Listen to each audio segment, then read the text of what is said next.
Hello everyone. आज के video में हम करने वाले हैं खंड 6। इस भाग में इस बार परिवर्तन किए गए हैं। 3-3 नंबर के आपके 4 सवाल आएंगे और चारों ही अथवा में रहेंगे। ये परिवर्तन बहुत अच्छा रहने वाला है आप सभी के लिए। बहुत अच्छे सवाल हैं। माध्यमिक शिक्षा बोर्ड द्वारा जारी मॉडल पेपर में सवालों का पैटर्न इसी तरह का रहेगा, तो आप तैयारी करें। इन सवालों को भी अच्छे से कर लें, समझ लें, जिससे इस तरह के सवालों को आप आसानी से कर पाएँ। देखिए, क्वेश्चन नंबर 16 आपके सांख्यिकी में से है, फिर अथवा में दिया गया है। सांख्यिकी का प्रश्न ही, इसका मतलब 3 नंबर में आपके सांख्यिकी का पार्ट सी में भी आपको मिलने वाला है प्रश्न, और 4 नंबर का डी पार्ट में मिलने वाला है। 4 और 3 हो गए 7 नंबर के प्रश्न खंड 6 और खंड द दोनों में आपको मिलने वाले हैं सांख्यिकी के। और क्योंकि ये प्रश्नावली 13 नंबर की है कुल, तो 13 में से 7 नंबर तो आपके खंड 6 और खंड द में मिल जाएंगे। बचे 6 नंबर जो आपको खंड ए और ब इनमें आपको मिलने वाले हैं। तो आप इस सांख्यिकी प्रश्नावली की अच्छे से तैयारी करें, इसके सवालों की प्रैक्टिस करें, जिससे आप 13 नंबर अच्छे से ला पाएँ। चलिए आज का वीडियो प्रारंभ करते हैं। क्वेश्चन नंबर 16 है, निम्नलिखित बंटन का समांतर माध्य कल्पित माध्य विधि से ज्ञात कीजिए। यहाँ पर आपको वर्ग अंतराल दिया गया है, बारंबारता दी गई है, ठीक है। फिर अथवा में आपके माध्य का सवाल पूछा गया है, तो आपको जो भी परीक्षा में जो भी अच्छे से आता हो, आप अथवा वाले सवालों में से एक सवाल करके आ सकते हैं। अच्छे से करके आएँ। अब देखिए, क्वेश्चन नंबर 16 कर रहे हैं। जो हमें सारणी दी गई है, इस सारणी को बनाएंगे और कल्पित माध्य विधि से इसको हल करेंगे। प्रश्नावली 13 के सवाल जब मैंने आपको कराए हैं, प्रत्यक्ष विधि, कल्पित माध्य विधि और पग विचलन विधि, तीनों ही विधियां बहुत अच्छे से समझाई है, तो उनकी आप अच्छे से प्रैक्टिस करें। ये हमने सारणी बना ली। यहाँ पर हम वर्ग अंतराल जो कि प्रश्न में दिया गया है, यहाँ पर बारंबारता हमें प्रश्न में दी गई है, जो हम लिख लेंगे। बारंबारता को FI से लिखते हैं, वर्ग चिन्ह XI, और यहाँ पर DI ज्ञात करेंगे, XI माइनस A होता है, और यहाँ FI DI क्योंकि हम कल्पित माध्य विधि लगा रहे हैं, ठीक है। तो यहाँ पर हम लिख रहे हैं वर्ग अंतराल प्रश्नानुसार। ये हमने वर्ग अंतराल लिख लिया जो कि प्रश्न में दिया गया था।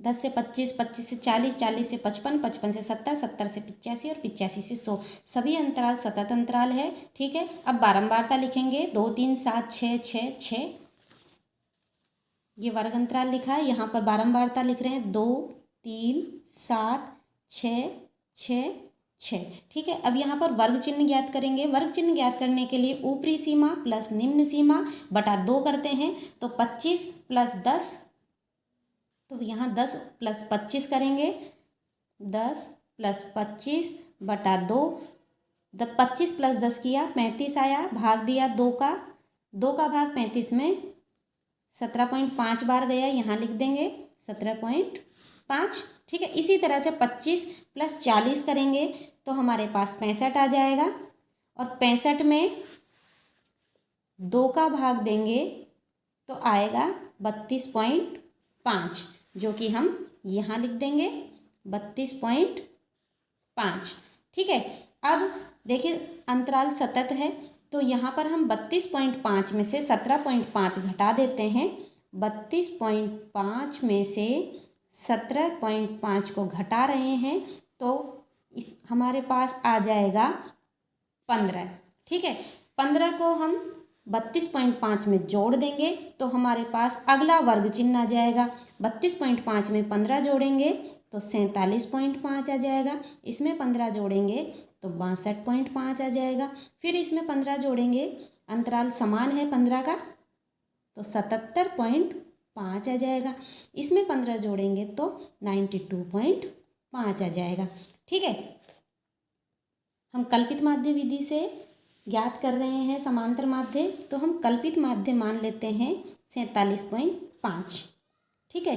तो A बराबर हमने लिया 47.5, XI माइनस A, अर्थात XI के मान ये है, इसमें से ए 47.5 को घटाते हुए यहाँ पर लिखेंगे। इस तरह के सवाल जब हमने सांख्यिकी के सवाल किए हैं बहुत अच्छे से किए हैं। चलिए अब हम यहाँ पर डी आई ज्ञात कर रहे हैं। एक्स आई का मान यहाँ 17.5 है, इसमें से 47.5 को अगर घटाएंगे तो माइनस के 30 आ जाएंगे। ठीक है, 17.5 माइनस 47.5 कर रहे हैं। 47.5 माइनस का है, बड़ी संख्या है तो माइनस का ही आएगा 30। ठीक है, इस तरह से घटाना नहीं आता है तो आप 47.5 17.5 ये माइनस का था तो इसमें से घटा रहे हैं तो माइनस का ही आएगा। इन दोनों को हल कर रहे हैं, ये माइनस का है ये प्लस का है तो माइनस का 30.0। ठीक है, 5 में से 5 गए तो 0, 7 में से 7 गए तो 0 और 4 में से 1 को घटाया तो 3। ठीक है, 32.5 माइनस 47.5 करेंगे माइनस 15 आ जाएगा। 47.5 माइनस 47.5 करेंगे 0 आएगा। 62.5 में से 47.5 को घटाएंगे तो 15.0। इसी तरह से 17.5 माइनस 47.5 करेंगे तो 30। 92.5 में से 47.5 करेंगे माइनस, तो यहाँ पर हमारे पास आ जाएगा 45। ठीक है, अब हमें एफ आई जो कि यहाँ है, डी आई हमने ज्ञात किया है, इन दोनों को गुणा करेंगे। -30 गुणा 2 करेंगे -60, -15 गुणा 3 -45। 0 को किसी भी संख्या से गुणा किया जाए 0 आता है। 6 गुणा 15 करेंगे 90 आ जाएगा। 30 गुणा 6 करेंगे 180 आ जाएगा। 45 गुणा 6 करने पर 270 आ जाएगा। ठीक है, माइनस माइनस की संख्याएं हैं दोनों को तो -105 आया इनको हल करने पर। इन तीनों को जोड़ने पर 540 आएगा। और जब हम 540 ये -105 सिग्मा एफ आई डी आई ज्ञात करेंगे तो हमारे पास आ जाएगा 435। ठीक है, 540 -105 इन दोनों को जोड़ रहे हैं, ये माइनस का है ये प्लस का है, हल करने पर 435 आ जाएगा। यहाँ पर सिग्मा एफ आई इन सभी को जोड़कर लिखेंगे तो हमारे पास आया 30। ठीक है, कल्पित माध्य विधि से समांतर माध्य ज्ञात करने का सूत्र होता है A plus sigma F I D I बटा सिग्मा एफ आई। ए हमने 47.5 माना था। ठीक है, प्लस एफ आई डी आई 435 आया बटा में सिग्मा एफ आई जो कि 30। हल कर लेंगे 47.5 प्लस 3 से 435 में भाग देंगे तो हमारे पास आ जाएगा 3 एकम 3, यहाँ पर 13 हो जाएंगे। 3 चौक 12, 1 बचेगा 15 हो गए, 3 पंजे 15। ठीक है, 145 बटा 10 आएगा तो एक संख्या के बाद पॉइंट लग जाएगा तो हम लिखेंगे 14.5। इन दोनों को जोड़ देंगे 62.0। 62 हमारा आंसर आ गया। ठीक है, क्वेश्चन नंबर 16 हमारा सवाल हो गया। अथवा वाला परीक्षा में हमें नहीं करना है, मैं यहाँ पर आपको अथवा वाले सवाल भी समझा देती हूँ, हो सकता है आपको माध्य ज्ञात करने में आपको सुविधा मिले। देखिए, नीचे दिया हुआ बंटन एक कक्षा के 40 विद्यार्थियों के भार दर्शा रहा है। विद्यार्थियों का माध्यिक भार ज्ञात कीजिए। भार किग्रा में दिया गया है, सतत अंतराल है, विद्यार्थियों की यहाँ संख्या दी गई है और माध्यिक भार पूछा गया है। देखिए, अथवा वाले सवाल को कर रहे हैं जिसमें हमें माध्य ज्ञात करना है।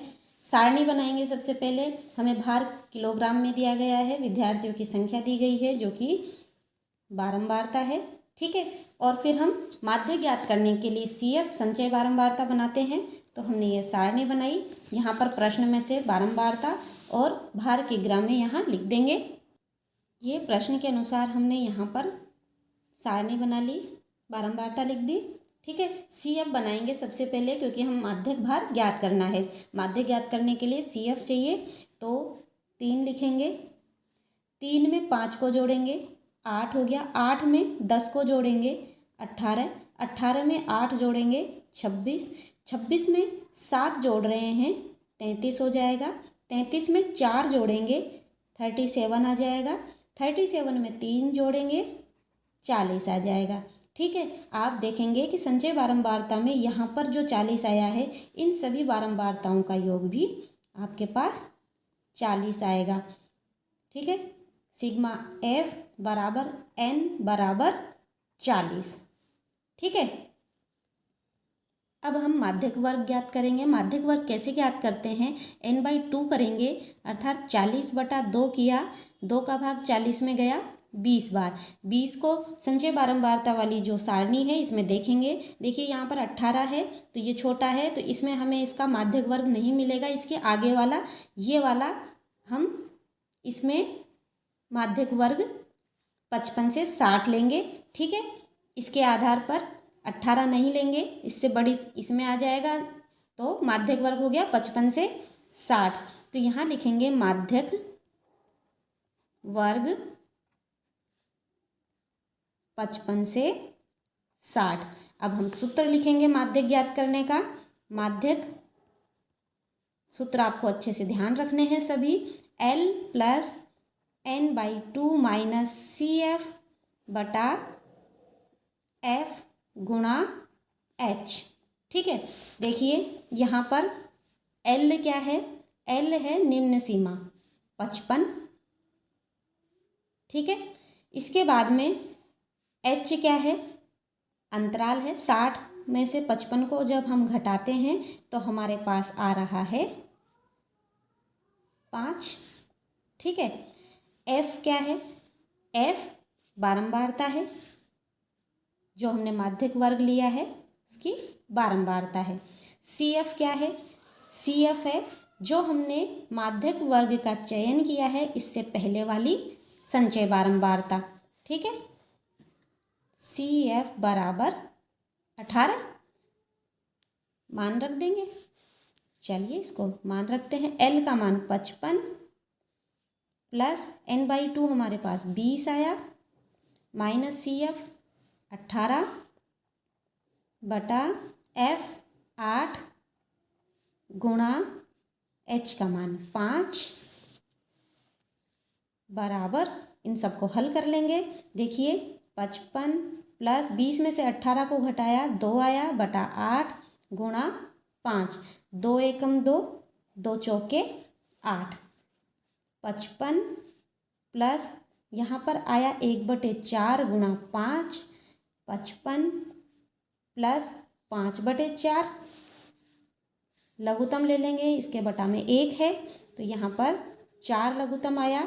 यहाँ पर हो जाएगा 4 को 55 से गुणा करेंगे 220 प्लस 5 बराबर 225/4, और जब हम 4 का भाग 225 में देंगे तो हमारे पास 56.25 आंसर आ जाएगा। इस तरह से हमें सवाल करने हैं माध्यक के। क्वेश्चन नंबर 17, प्रथम 100 प्राकृत संख्याओं का योग ज्ञात कीजिए। देखिए ये आपके समांतर श्रेणी वाली प्रश्नावली में से है, अथवा में भी आपके समांतर श्रेणी वाले ही प्रश्नावली में से दिया गया है। 3 नंबर का सवाल, टोटल प्रश्नावली 6 नंबर की है, तो आपको प्रश्नावली समांतर श्रेणी के सवाल भी अच्छे से करने हैं।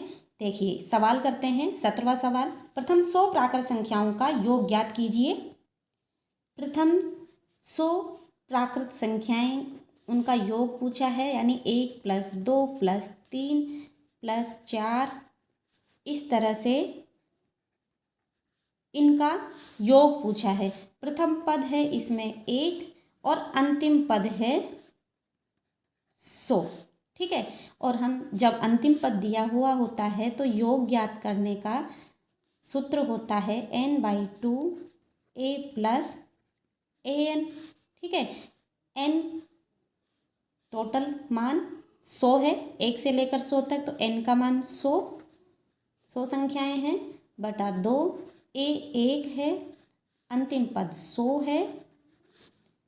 100 में 2 का भाग दिया 50 आया, 100 + 1 किया 101 आया, 50 को 101 से गुणा करने पर हमारे पास आ जाएगा 5050 और यही हमारा आंसर है। बहुत आसान सवाल है।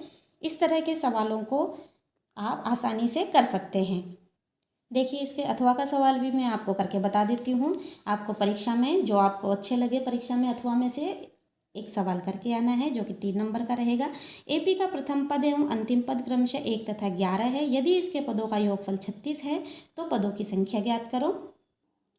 एपी का प्रथम पद ए हमें दिया गया है 1 और ए एन बराबर 11 अर्थात अंतिम पद हमें 11 दिया गया है। इसके पदों का योगफल 36 है अर्थात एस एन बराबर है 36। ठीक है। अब हमसे प्रश्न में पूछा गया है पदों की संख्या ज्ञात करो अर्थात एन हमें ज्ञात करना है। देखिए एस एन बराबर 36 है। एस एन का सूत्र लिखेंगे n/2 a plus A N जब अंतिम पद दिया हुआ हो बराबर हमें दिया गया है 36।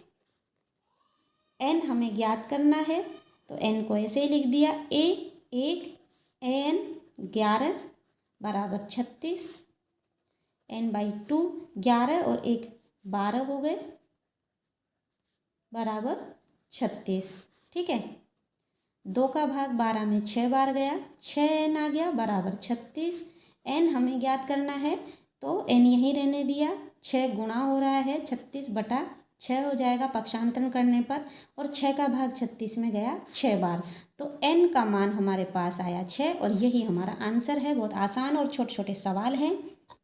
अगला सवाल है 18वां नंबर का सवाल। बिंदुओं 2 बिंदु दिए गए हैं। इनको जोड़ने वाले रेखाखंड को समत्रिभाजित करने वाले बिंदुओं के निर्देशांक ज्ञात कीजिए और अथवा में भी वह अनुपात ज्ञात कीजिए जबकि 2 बिंदु दिए गए हैं 3 बिंदु दिए गए हैं इनको अंतर विभाजित करता है। पी का मान भी ज्ञात कीजिए। दोनों ही प्रश्न आपकी निर्देशांक ज्यामिति वाली दूरी सूत्र वाली प्रश्नावली 7 से है जो कि आपके 7 नंबर की प्रश्नावली है। तो इसमें से 3 नंबर का प्रश्न अथवा में आ सकता है तो अच्छे से तैयारी करें इस वाली प्रश्नावली की भी। चलिए सवाल को हल करते हैं। 2 बिंदु दिए गए हैं। इनको जोड़ने वाले रेखाखंड को समत्रिभाजित करने वाले बिंदुओं के निर्देशांक हमसे पूछे गए हैं। देखिए 2 बिंदुओं को जोड़ने वाले रेखाखंड को समत्रिभाजित करने वाले यानी समान 3 भागों में बांटने वाले बिंदुओं किसी भी रेखा को जो ये 2 बिंदु दिए गए हैं इसको समान 3 भागों में बांटने के लिए 2 बिंदु लेने होंगे। मान लेते हैं एक आर है दूसरा एस है। ठीक है। समत्रिभाजित करते हैं इसका मतलब 1:1:1 में रहेंगे। ठीक है। हमें आर के निर्देशांक ज्ञात करने हैं और एस के निर्देशांक ज्ञात करने हैं। देखिए जब हम आर के निर्देशांक ज्ञात करेंगे तो यहाँ से यहाँ तक 1 और यहाँ से यहाँ तक 2 तो 1:2 से हम बिंदु पी क्यू लेंगे और यहाँ पर अनुपात लेंगे 1:2 निर्देशांक आर के निर्देशांक ज्ञात करने के लिए। ठीक है। तो ज्ञात करते हैं। मान लेते हैं कि आर के निर्देशांक एक्स वाई है। ठीक है। देखिए एक्स बराबर विभाजन सूत्र से हम जानते हैं m1x2 प्लस m2x1 बटा m1 प्लस m2 तथा इसी तरह से y बराबर m1y2 प्लस m2y1 बटा m1 प्लस m2। यहाँ पर m1 1 है m2 2 है और x2 ये तो हो गया x1 y1 और ये x2 y2। x और y के मान हमें ज्ञात करने हैं जो कि इससे निकाल लेंगे। m1 के स्थान पर 1 गुणा x2 4 प्लस m2 2 गुणा x1 का मान -3 बटे m1 प्लस m2 अर्थात 2 + 1 3 हो गया। इसी तरह से y बराबर m1 का मान 1 गुणा y2 5 प्लस m2 2 गुणा y1 4 बटा m1 प्लस m2 3 आएगा। 4 एकम 4, 2 तिया 6 माइनस के 6 बटा 3। इसी तरह से y बराबर 5 एकम 5 प्लस 4 दूनी 8 बटा 3। x का मान ज्ञात कर लेंगे। देखिए 4 है माइनस 6 है, हमारे पास आ जाएगा माइनस का 2 बटा 3। इसी तरह से यहाँ पर y बराबर 8 और 5 13 हो गए बटा 3। तो r के निर्देशांक हमारे पास आए जो कि हमने x y माने थे -2 बटा 3 कोमा 13 बटा 3। ठीक है, अब s निर्देशांक को ज्ञात करने के लिए इसको हम मान लेते हैं x डैश y डैश। ठीक है, यहाँ से यहाँ तक 1 अनुपात और ये 1 + 1 2, तो इसको हम m1 इसको m2 ले लेंगे। अब 2 अनुपात 1 में s के निर्देशांक ज्ञात करने के लिए s के निर्देशांक। ठीक है, तो यहाँ पर हमने x डैश लिए, x डैश बराबर यही सूत्र लगाएंगे। इसमें y डैश जब ज्ञात करेंगे तो ये वाला सूत्र लगेगा। ठीक है, तो x डैश बराबर, अब यहाँ पर m1 का मान है 2, m1 का मान क्या है 2 गुणा x2 करेंगे, x2 का मान 4 प्लस m2 1 गुणा x1 -3 बटा m1 प्लस m2 3 ही आएगा बराबर 4 दूनी 8, 3 एकम 3 माइनस का 3 बटा 3 बराबर 8 में से 3 को घटाएंगे तो हमारे पास 5 आएगा बटा 3। ये आया हमारे पास x डैश। ठीक है, अब y डैश सूत्र तो यही रहने वाला है, m1 के स्थान पर 2 रखेंगे, 2 गुणा y2 हो गया 5 प्लस m2 1 गुणा y1 4 बटा m1 प्लस m2 3 ही आ रहा है, y डैश बराबर 5 दूनी 10 प्लस 4 एकम 4 बटा 3।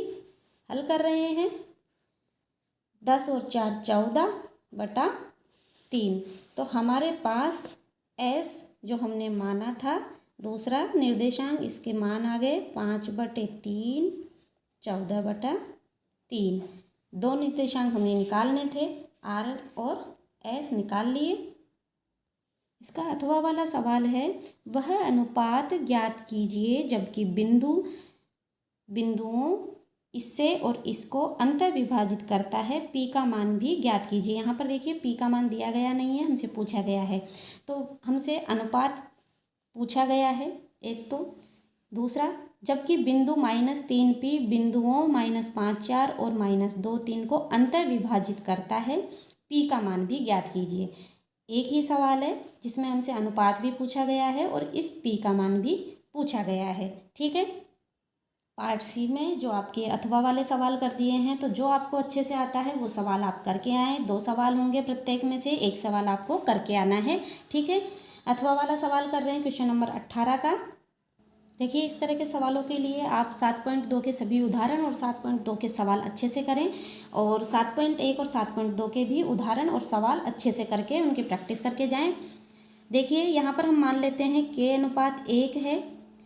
हम जानते हैं विभाजन सूत्र से जब हम x मान ज्ञात कर रहे होते हैं निर्देशांक, तो m1 x2 plus m2 x1 बटा m1 प्लस m2 करते हैं।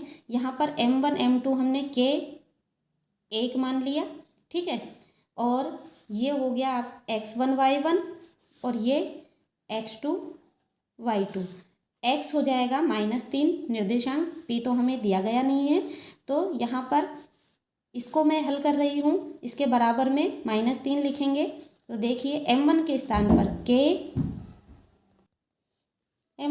पर k, x2 हो गया -2 प्लस m2 1 गुणा x1 माइनस 5 बटा m1 प्लस m2 अर्थात k प्लस 1 लिखेंगे बराबर x का मान यहाँ पर -3 हमें मिला है। हल कर लेंगे -2k, 1 को -5 से गुणा किया -5 बटा k प्लस 1 बराबर -3, -2k -5, इसको इससे गुणा कर देंगे वज्र गुणा, तो -3k -3, -3k को इधर ले आएंगे -2k -3, ये प्लस का हो जाएगा पक्षांतरण करने पर बराबर ये प्लस का हो जाएगा 5 पक्षांतरण करने पर, यहाँ पर k आएगा 5 में से 3 गए तो 2 आया, तो हमारा k अनुपात 1 माना था तो यहाँ पर हमारे पास आ गया 2:1। ठीक है। अब देखिए आगे प्रश्न में हमसे p का निर्देशांक पूछा गया है, तो हम जानते हैं जिस तरह से x का निर्देशांक हम इस तरह, उसी तरह से y का निर्देशांक m1 y2 plus m2 y1 बटा m1 प्लस m2 करते हैं। ठीक है। y का मान हमें दिया गया है p, जो हमें ज्ञात करना है। m1 हमारे पास 2 गुणा यहाँ पर y2 है, y2 का मान 3 प्लस m2 1 है गुणा y1 का मान -4 है, -4 बटा m1 प्लस m2, 2 प्लस 1 3 हो गया। ठीक है। p बराबर 3 दूनी 6 -4 बटा 3, 6 में से 4 को घटाएंगे 2 आ जाएगा बटा 3 करेंगे तो p का मान हमारे पास आया 2/3, यही हमारा आंसर है। अब इसका पार्ट स खंड स का लास्ट सवाल 19 है, अथवा में दिया गया है। परीक्षा में एक सवाल करना होगा आपको। ये सवाल मैं अगले वीडियो में करवाऊंगी, तब तक इनकी तैयारी करें। वीडियो पसंद आए तो लाइक ज़रूर करें, कमेंट में बताएं, और जो चैनल पर नए हैं सब्सक्राइब ज़रूर कर लें, जिससे आने वाले सभी महत्वपूर्ण वीडियोज़ आप आसानी से देख पाएँ। हंसते रहिए, मुस्कुराते रहिए और